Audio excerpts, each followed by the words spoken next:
We're going to take some questions for these guys. So if you have a question, please stand up in the aisle. We want to get to as many of your questions as possible. We'll do some up here as well. They've been kind enough to give us a little bit of their time before we get to our final speaker here for Big Omaha.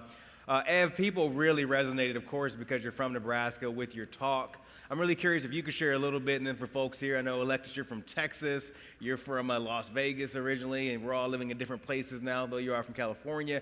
Ev, a little bit about how that upbringing here in Nebraska shaped and influenced who you are as an entrepreneur today. Someone was just asking me this, how I managed to stay humble, which I think being from Nebraska definitely helps out, especially when you show up in California and have no idea what you're doing. Before you realize no one has any idea what they're doing, as Kevin mentioned, then I felt like I had no choice but to be humble, and I think that's always served me well. I mean, it's not necessarily a requirement, but that was one thing. And there's a lot of things that just, I had a very deep sense of self-reliance and independence from growing up on the farm, and farmers are entrepreneurs. My dad was a farmer, and his dad was a farmer, and so the idea of striking out on my own and building something on my own just was always a completely natural idea to me. It wasn't foreign at all, and I never understood the idea of lining up to an institution and expecting other people to take care of you. So I think that was a big factor for me. Right. That play a role for you much at all, Alexis, coming from Texas, that independence from a young age? I mean, absolutely. Texas breeds a lot of independence in you. But I was raised by entrepreneurs in a different fashion. My mom and my stepdad ran a dental practice together, and my dad worked independently as an accountant. And I always knew I wanted to work for myself, but I always envisioned that entrepreneurship looked like what they did. So I was going to run a small business. If I was really successful, I would have 10 people working for me at some point. And the surprising, wonderful part for me was the internet. Right? I was realizing that I could scale what I did in a way that neither of my parents ever could. Dental practices don't scale, right? There's only so much of you. So the independence, the desire to work for yourself, all of that I think was inbred in me very, very young. The internet came a little bit later. And Kevin, for you and Ingrid, coming from Las Vegas, I know you're raised in San Diego. When you got to San Francisco years later, did you find that there was a hustle in you that a lot of people didn't have, that, again, not being from the area or from the region? I certainly thought that, like all these other stories here, like my parents gave a lot of that to me. My dad was also an accountant, and he was working from home, and I remember when he decided to make that transition from going into a corporate job and to starting to work from home, I came home and he didn't leave for work in the morning, and he turned in one of our bedrooms into an office. And I was like, you don't have to go to work? That's awesome. I want that job. That's amazing. So just seeing that and then realizing that my mom started doing nails independently and stuff like that, and just realizing that you can actually create your own, anything that you want. You just have to go out and do it. Kind of gave me that passion to go out and do it in San Francisco. Has it been similar for you, Ingrid? Of course, you've been a world traveler and done a variety of things and taken those sabbaticals. Yeah, I think actually in some ways for me it was very innate. My mom has said, not totally with pleasure, that from the age of 2 I effectively kind of raised myself. So I've always been very headstrong and self-directed, I suppose. I heard that recently from her. And I, at a very young age, I went to Missouri for college when I didn't know anyone there, and then a few years when I finished school, I moved to Europe, to a country where I didn't know the language or anyone. And just I always like to push myself out of my comfort zone, I guess, in that area, in that way. Great. Again, for folks who have questions here, feel free to get up and ask a question if you have one of those. All of you, of course, excluding you, Alexis, are in San Francisco working in the Bay Area. Alexis, you're being headquartered in Brooklyn, New York. I'm curious, of course, a lot of great things are happening in this region right here in the Silicon Prairie between Nebraska, Iowa, Kansas, et cetera. Is it possible the work that all of you do and where you are today could have happened outside of the Bay Area, outside of New York City? Absolutely. I think the only thing that matters is that you build your business where your customers are. So if your customers are in New York, you might need to be in New York. But if your customers are here in Omaha, then be here in Omaha. For us, getting started in New York, we were already there. There's a huge concentration of artists. It made sense to stay there. We had a lot of people asking us to move to San Francisco, and we just couldn't quite justify removing ourselves from our primary base that we needed to be close to. But the support network is wherever you are. I mean, the community here reminds me so much of what New York was like 5 years ago. And that makes me so happy, because where New York was 5 years ago is like the best place in the world for me. And so you guys enjoy this moment, because it'll grow and then it'll get harder to manage. And of course, there's tons of amazing talent here right now, but back when you were starting this many years ago, was the talent available, like say in Las Vegas back then, where it is available now today? Certainly not back then. It was, if you were into computer science, you pretty much just took a job with the kind of hotel industry, and you're working on some kind of proprietary back-end system that they have. Mm-hmm. And there really wasn't, I mean, during the first kind of Web 1.0, no one really knew what they were doing and what this new world of applications meant and what it was. So the bulk of that was happening kind of in the Bay Area. But now I see entrepreneurs coding in all of the very familiar languages all over the United States and all over the world. So it's not as hard as it once was. I'm going to just play a little bit of devil's advocate, which is that I think it depends a little bit on what your ambitions are.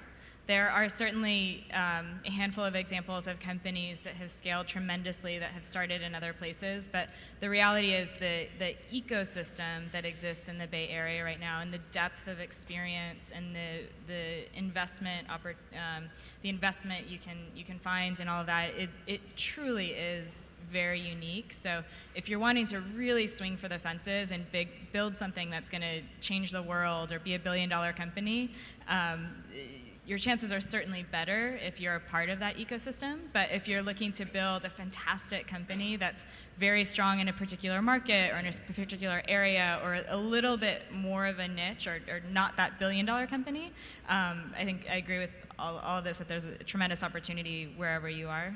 Great. It's really interesting to see over the last few years, like, I think Tony Hsieh, to your point earlier about Zappos and what he did in Las Vegas, I travel down there because I still have family out there.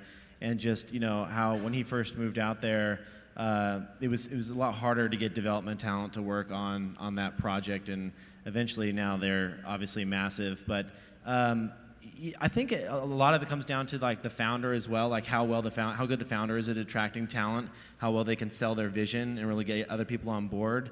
One of the really interesting companies that I'm following a lot lately is Under Armour. Mm-hmm. I think they're based out of Cincinnati. Baltimore, I think. Baltimore, yeah. And they have an amazing kind of entire tech arm that they're doing all this quantified self stuff with, and a lot of really pretty awesome stuff on the tech front, and a lot of that is based out there, which is it's cool to see that springing up all over the place. Right.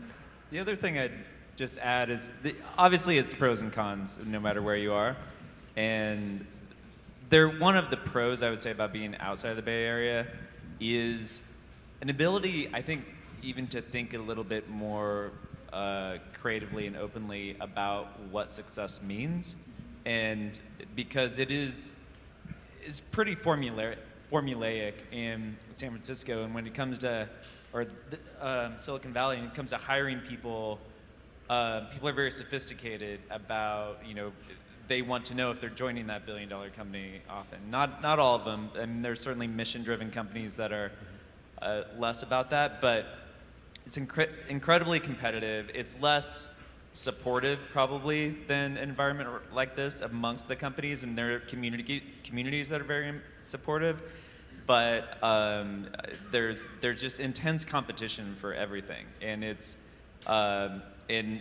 and here or anywhere else outside of there, I think you often get really interesting companies that don't fit the mold and they think differently. And I'm thinking about Chicago a few years ago. It seemed like was popping up lots of really interesting companies that didn't fit the traditional mold, like 37 Signals and Threadless. And I expect sometimes I think it'd be refreshing to be outside of the relentless, we're changing the world mindset, what's our Series B valuation, just pressure of Silicon Valley. It's not always a good thing. Great. Let's get a couple questions from the audience. Let's start right over here, please. Please say your name before you ask the question. Yep. So my name is Mark Zmarsley. I'm right over here. What's up, Mark? Yep. This is my second Big Omaha. Last year I was here as a corporate dude with just an idea, and this year I'm 3 weeks after just quitting my job, and I've got my first paying customer. Congratulations. So thank you. But as Alexis said, I think my long-term vision, I know this is going to take me a lifetime, and I'm going to continue to build, and I see myself transitioning eventually to on that very stage and having Antonio Neves interview me. But can you think back to when you were on the other side, like in the audience? What were some things besides, like working your ass off and building amazing shit? What were some things you did to really put yourself out there that you view now as like a pivotal thing that you did that you would encourage us to do to, accelerate our growth, essentially? I think part of it is you just have to go for it, which you just did, so huge congratulations. I think I probably could have done it much sooner than I did, because I probably had all the same natural skills that have made me successful. There are things I learned along the way that I think have probably helped a little bit, but at the end of the day, you just have to kind of take that leap and go for it. I'm guessing that's a willingness not to ask for permission as well. Just go, break things, correct? Show up and speak up, right? That's what you're doing right now. Showing up is something that people don't get enough credit for, right? But actually just physically showing up and making yourself known and getting out in your community is the first step. No one can ask you to come be a part of a panel if they don't know who you are. And the way they're going to find out who you are is because you showed up and you were an intelligent individual and you were an honest person, you were a real person, and that's something they're going to remember and they're going to think about you when they need you.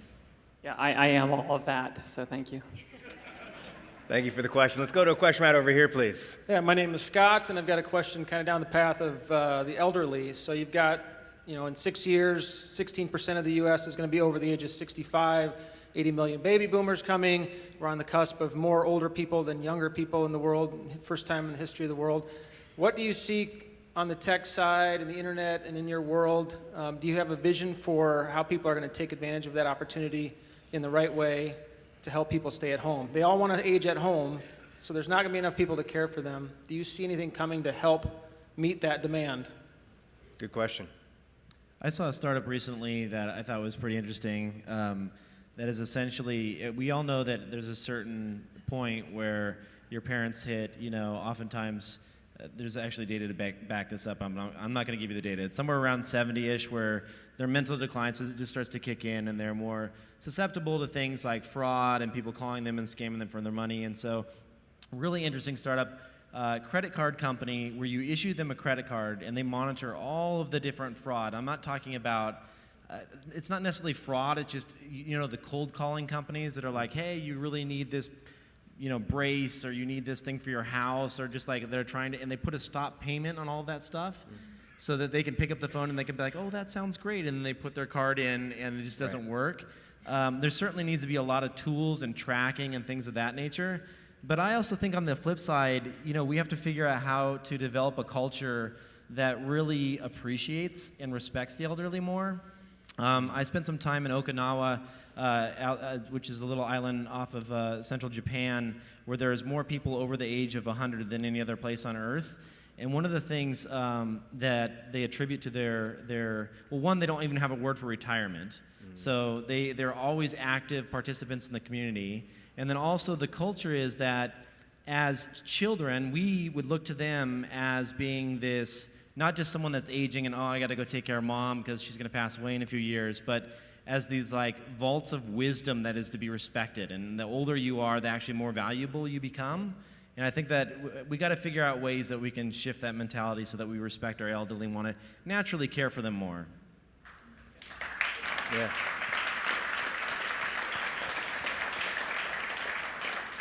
Let's keep it coming with questions. Let's go right over here. Hello, everyone. My name is Robert Fogarty. I founded a project called Dear World. I think nerves are an indicator of something that might be important. Could you tell us the last time each of you had butterflies? Butterflies happens all the time. It still happens. I'm sure you guys all got butterflies today on going on stage, right? Right now? Yeah, it's one of those things that you just kind of have to. I would say that like if I go and I give 5 talks over the course of a month.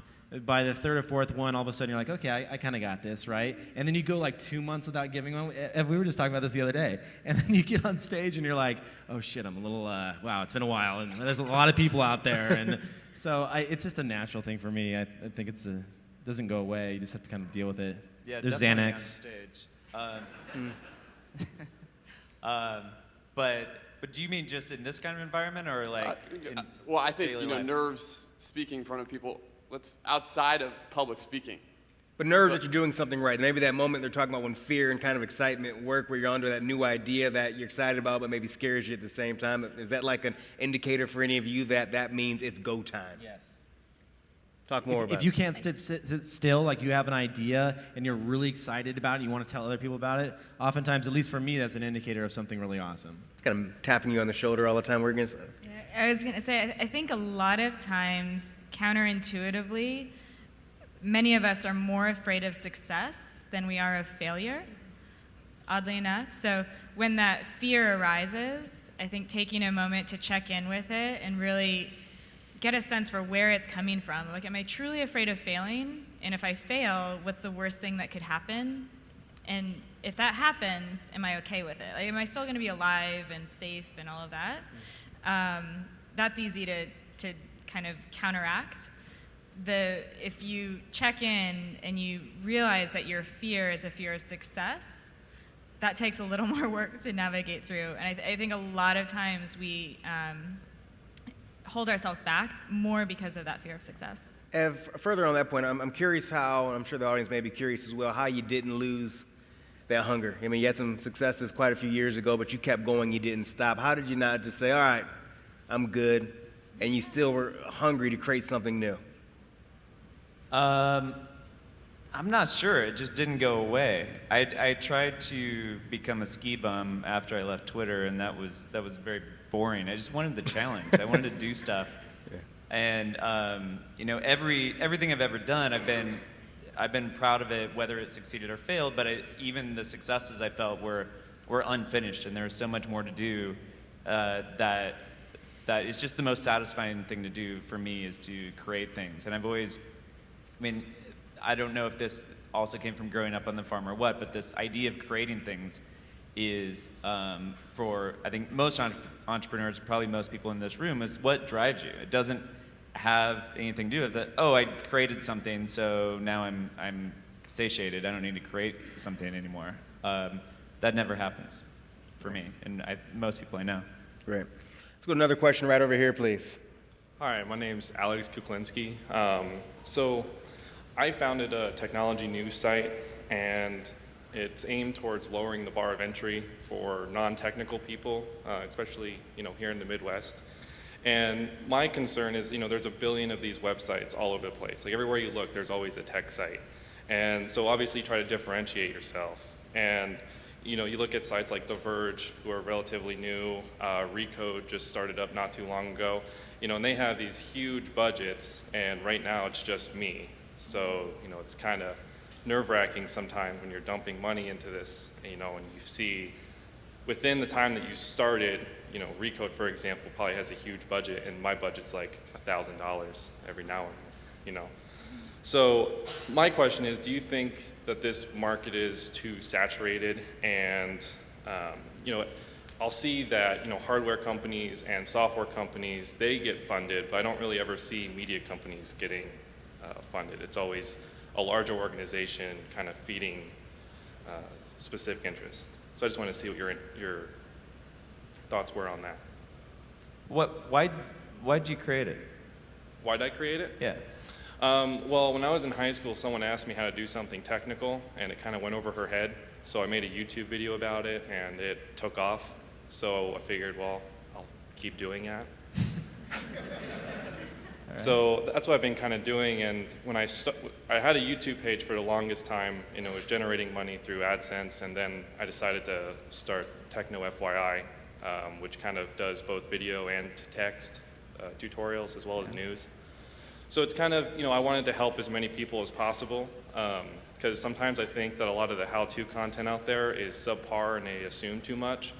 So I wanted to explain things as much as possible while not having the technical people stop reading it because it's too boring. Do you know the story of lynda.com?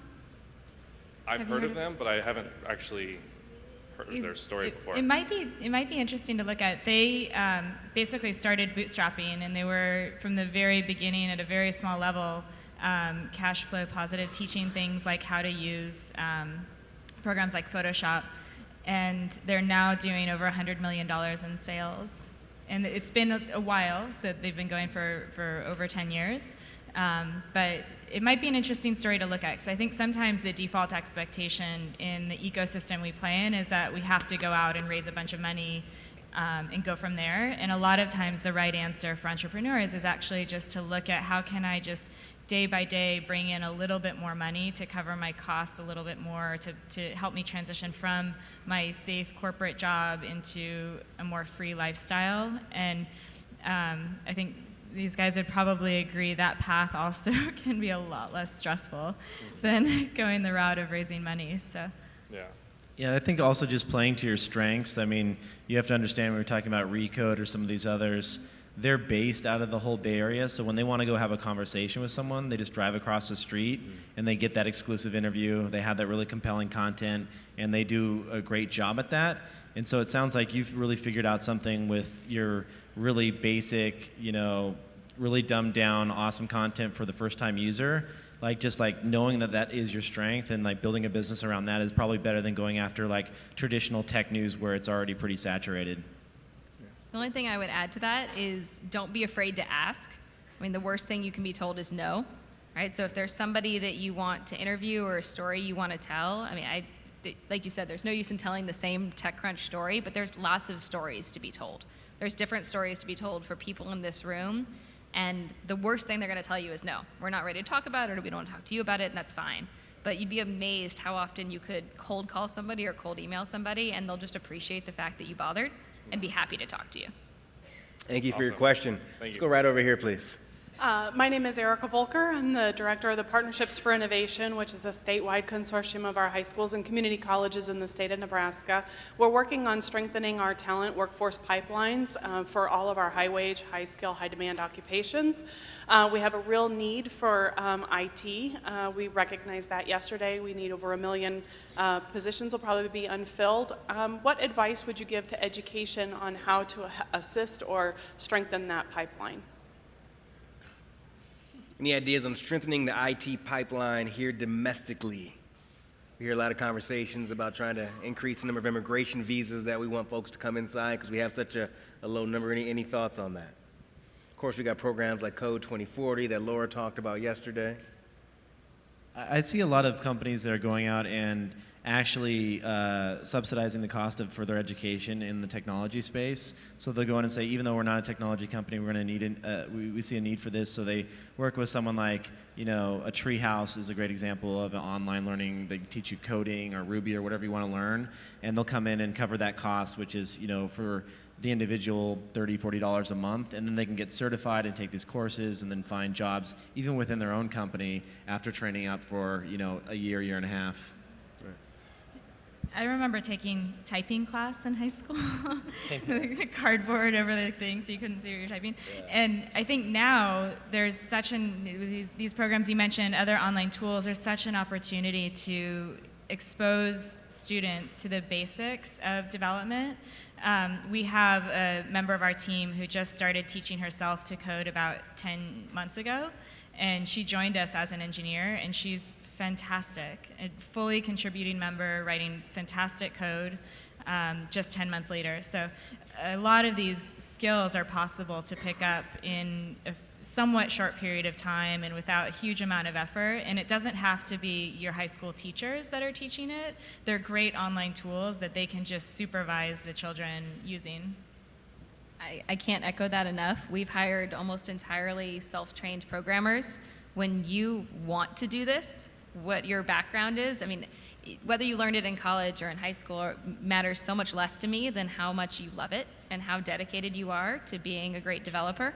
And you can 100% train yourself and get your feet in the water, and you can figure it out from there. And people will take you under their wings and they will teach you everything you need to know. Yeah, one thing I want to add real quick is that when I was in school, I remember my teacher sitting down and saying, "You're going to learn Pascal," and this language was I already knew it was already like 5-7 years out of date, and so like don't rely upon like old courseware to like teach your students. You have to go to the web, you have to go to the hosted, you have to go with someone that is like in the know and providing this content back to you, and then the teacher really becomes kind of like the person to check in with the students and the facilitator of the content, but not the actual one that is guiding the day-to-day courseware. We have one more question over here, I believe. Thank you for your question, ma'am. Hi, my name is Brian Nog, and I'm a third-generation owner of a moving and storage company here in Omaha. And my question is, when you have a situation like that, I am passionate about the company, and I'm passionate about the job I have in the company and responsibility. But when I come to a conference like this, I have a big itch to do something, not in replacement of that, but find time to do something where I build something else totally non-related to moving and storage, or at least help a company, or I like brainstorming with a company. And I just want some recommendations of how, I definitely have to spend 90 to 95% of my time on the business I'm participating in, but how I can try to get into that and feel useful in that. Do you have recommendations for people who have 9-to-5s, but they're looking to build their 5-to-9s or their weekend hustle? Well, I'm not sure. I mean, you could do, of course, whatever ever you want off the job, but I would ask first, how can you scratch that itch? If it's your company, is it your board of storage, or is it you crave innovation and reinvention? Because I think every industry, especially now, that's possible in, and there are people in your industry who are doing that, and so that would be where I'd look first. Okay. Right. From that same perspective, what do you know better than anybody else? And you can either build something, or you can go help someone who is building something with that knowledge, because you have operational knowledge, you have physical operations knowledge that people need, and you can either take advantage of that internally or externally and be a huge resource. Yeah. And the way, I'm sure you've heard this term, that software is eating the world, which is basically a way of saying everything. A technology companies more and more are not necessarily companies that are just offering technology. They're companies that are offering solutions, sometimes very old things that people have always needed, and they're using this new technology infrastructure. Uber is one of the best examples of this, and an example of people not needing, it's not a new desire, I need to go from here to there. And Uber was able to apply a technology solution to that and build this multi-billion-dollar business in just a couple years, and by completely reinventing something very, very old. And I think you're going to see that over and over again in every possible industry. Yeah, I actually saw a couple startups in the storage space recently that I thought were pretty cool. One was they brought you containers to your house, so you didn't actually have to go to the place of your storage center. And then you put whatever you want in the boxes, and they just charge you not on a flat overall monthly rate for storage, but per box. So I can store one box with you. And then when you take that box away, you photograph everything inside of it. And when I log into the website, I see, oh, there's that picture frame I wanted. I click it, and then it just gets delivered right back to my house. I never actually have to go to the storage center, which I thought was actually pretty cool. And I saw another storage center that was going out and turning their individual little units into wine cellars. So you could like store all your wine, and they would have it down by the bottle. So I could say, I just want this bottle sent to this friend as a gift, and they'll just take care of all of that for you. So a lot of really fun stuff, to Ev's point, that you can do in your space that you might just not be thinking about. Thank you so much for your question. And on that note, I want to say thank you so much to Evan Williams, Alexis Tryon, Ingrid Sanders, and Kevin Rose for joining us for this panel. Please give them a warm round of applause.